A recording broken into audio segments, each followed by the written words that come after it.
नमस्कार, मैं रिथु मोंगचांग आपका स्वागत करता हूं हॉर्नबिल टीवी भारत पर। आइए देखते हैं आज के मुख्य समाचार पर, जहां पे राहुल गांधी की भारत जोड़ो न्याय यात्रा का मुकाबला करने के लिए पीएम मोदी बीजेपी के लिए वोट बटोरने और अब की बार 400 पार के नारे के तहत अपने रास्ते पर हैं, जिसके चलते उन्होंने सोमवार को छत्तीसगढ़ के बीजेपी उम्मीदवार महेश कश्यप के लिए प्रचार करने बस्तर का दौरा किया। एक सार्वजनिक रैली को संबोधित करते हुए प्रधानमंत्री और भाजपा नेता ने दावा किया कि देश ने कई दशकों के बाद एक स्थिर और मजबूत सरकार देखी है। कांग्रेस पर निशाना साधते हुए उन्होंने कहा कि कांग्रेस सरकार ने दशकों तक गरीबों की जरूरतों को नजरअंदाज किया और कभी गरीबों की परवाह नहीं की।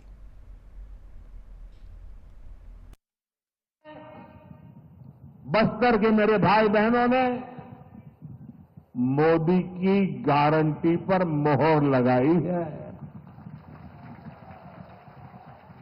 और आज उसी विश्वास से पूरा देश कह रहा है, फिर एक बार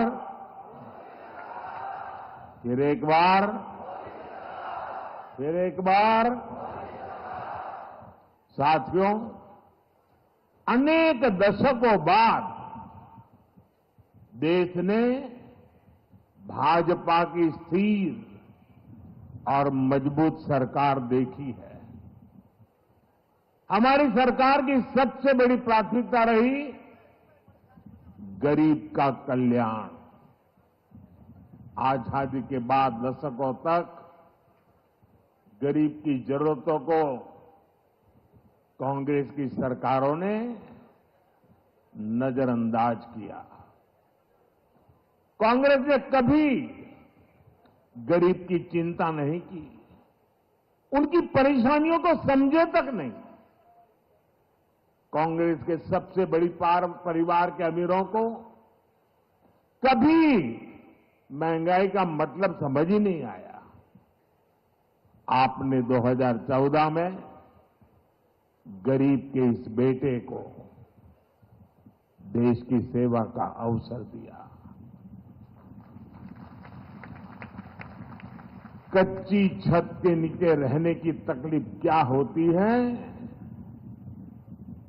ये मुझे पता है।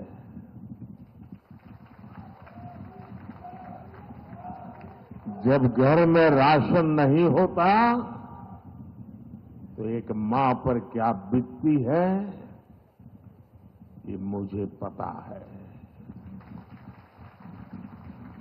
जब दवा खरीदने के लिए घर में पैसे नहीं होते तो बेबसी कितनी ज्यादा होती है, ये मैं जानता हूं। और इसलिए मैंने ठाना कि जब तक गरीब की हर चिंता दूर नहीं करूंगा, मैं चैन से नहीं बैठूंगा। प्रधानमंत्री मोदी के छत्तीसगढ़ के दौरे के बाद वहां पे क्या प्रभाव पड़ा है, आइए जानते हैं हमारे छत्तीसगढ़ संवाददाता उत्पल सेन गुप्ता से और पूछते हैं जमीनी हकीकत। हेलो। ये आपको सुनाई पड़ रहा है? जी, आपकी आवाज जी, हमारे दर्शकों को बता दीजिए कुछ सवालों के जवाब। जरा आप बताइए कि पीएम मोदी के दौरे का बस्तर और समग्र छत्तीसगढ़ में क्या असर हुआ है? जी बिल्कुल, हम अपने दर्शकों को बताना चाहेंगे कि जैसे लोकसभा का बिगुल बज चुका है, छत्तीसगढ़ में दरअसल 3 चरणों में चुनाव होने हैं। पहला जो चरण का चुनाव होगा वो 19 अप्रैल को 1 सीट पर होगा। इसके बाद दूसरे चरण यानी 26 अप्रैल को वोट होगा 3 सीट के लिए और 7 मई को बाकी 7 सीटों पर मतदान होना है। छत्तीसगढ़ में कुल 11 लोकसभा सीटें हैं जिन पर मतदान होना है और जो कि 3 चरण में होगी।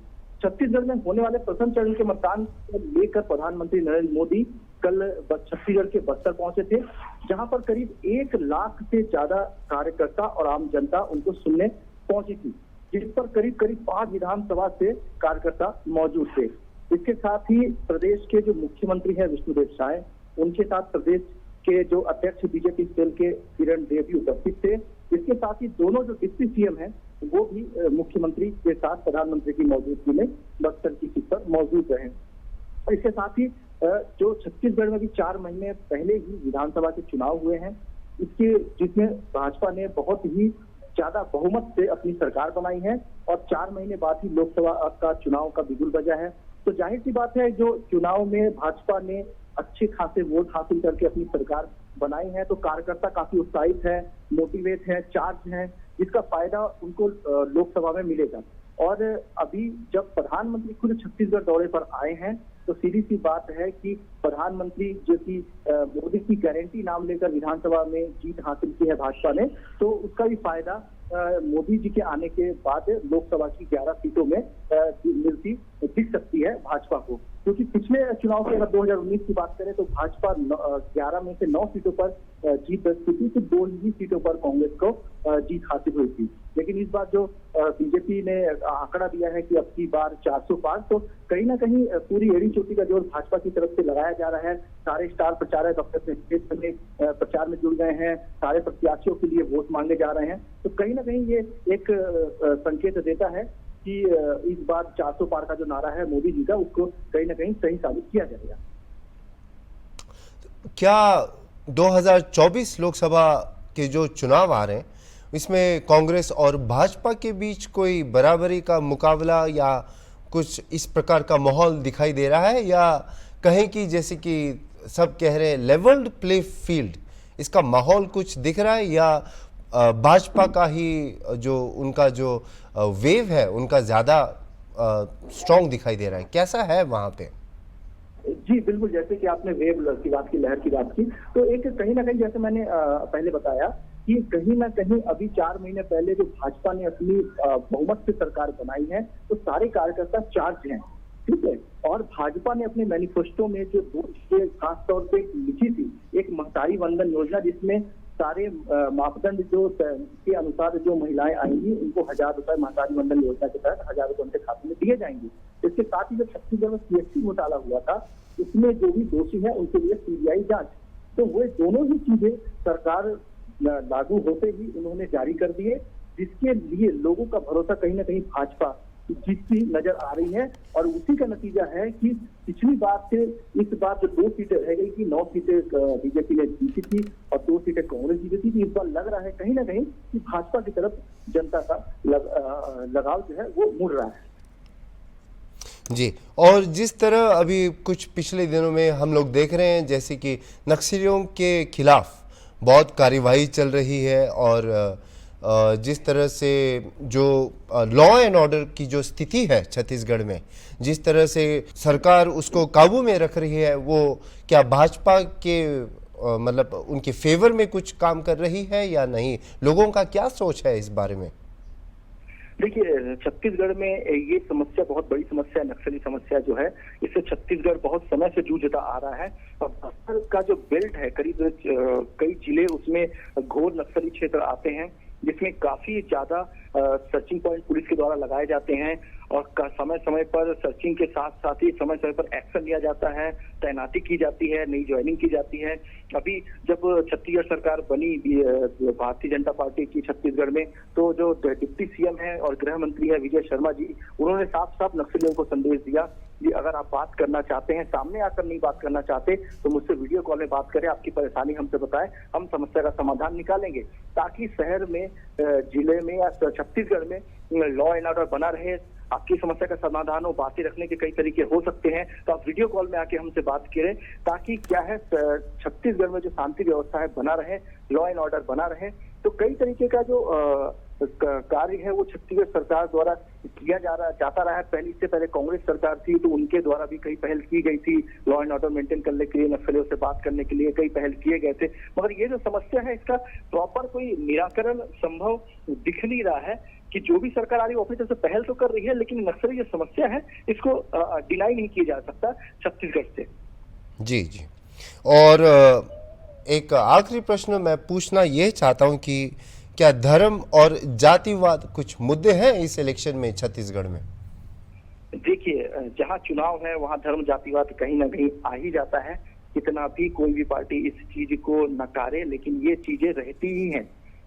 क्योंकि जहां चुनाव की बात आती है दो चीजें ऑटोमेटिकली वो चीजें उभर के सामने चली आती है कि कौन किस कास्ट का है, किस समाज को देने से उनके वोट हासिल किए जाएंगे, ओबीसी समाज की कितनी वोट परसेंटेज है या एसटी एससी की कितनी वोट परसेंटेज है। ये सब समीकरण को देखते हुए ही पहले टिकट बांटी जाती है, जिसके बाद उनके समाज को साधने की कोशिश की जाती है, और जब समाज को साधने के लिए उसके बाद रणनीतिकार तय होते हैं, उसके बाद लोग धीरे धीरे चुनावी मैदान पर उतरते हैं। तो कहीं ना कहीं ये चीजें, अगर चुनाव है तो ये चीजें कहीं ना कहीं सामने आती ही है। इसको कोई भी पार्टी या कोई भी कार्यकर्ता इस चीज को नहीं नकार सकता है।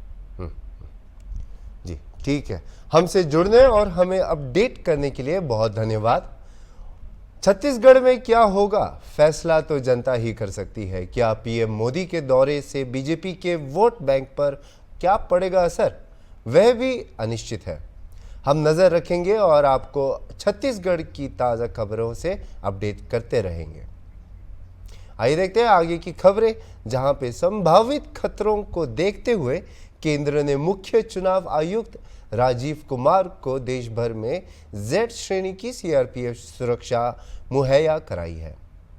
खबरों के मुताबिक केंद्रीय गृह मंत्रालय ने केंद्रीय रिजर्व पुलिस बल को इस कार्य के लिए लगभग 40 कर्मियों की एक टुकड़ी उपलब्ध कराने का काम सौंपा है। केंद्रीय सुरक्षा एजेंसी द्वारा तैयार खतरे की धारणा रिपोर्ट में मुख्य चुनाव आयुक्त कुमार के लिए मजबूत सुरक्षा की सिफारिश की गई थी। यह कदम 19 अप्रैल से शुरू होने वाले 7 चरण के आम चुनावों की तैयारियों के बीच उठाया गया है।